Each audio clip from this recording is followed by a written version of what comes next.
The Old Wives' Tale is a play by George Peele first printed in England in 1595. The play has been identified as the first English work to satirize the romantic dramas popular at the time, although only the titles of most of these popular works have survived. They seem to be unrelated composites of popular romantic and fairy tale motifs of the era. They were full of romantic inventions but devoid of moral content.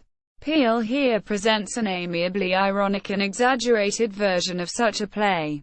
The Old Wives' Tale uses the device of a play within a play to add to the confusion. Peele's version, however, was more carefully composed than similar works of the period. He distilled the romantic and fairy tale, but he was also able to create detachment. The audience became aware of its taste for the pure romance of the fairy tale. Some critics regard the play as intentional satire constructed to highlight generic absurdities. Peele's other plays employed a similar structure.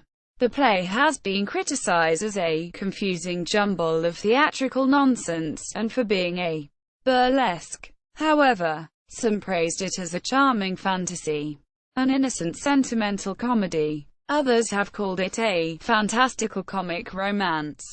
Plot. The plot centers around three young men who become lost in the woods, but are given shelter for the night by Clunch, a blacksmith, and his wife Madge, the eponymous old wife.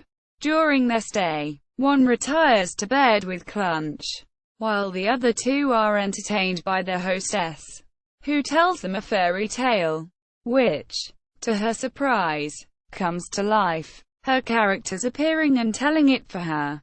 The play within the play. One strand of the plot involves two brothers who are on an adventure searching for their sister, Delia, who is being held captive by the magician Sacripant. Compare Milton's Comus. The magician also captures the brothers. Eventually they are all rescued by a nine aided by a ghost who is motivated by gratitude for past acts of kindness by the night. Songs and magical invocations are interwoven into the play, imbuing it with a magical atmosphere. References.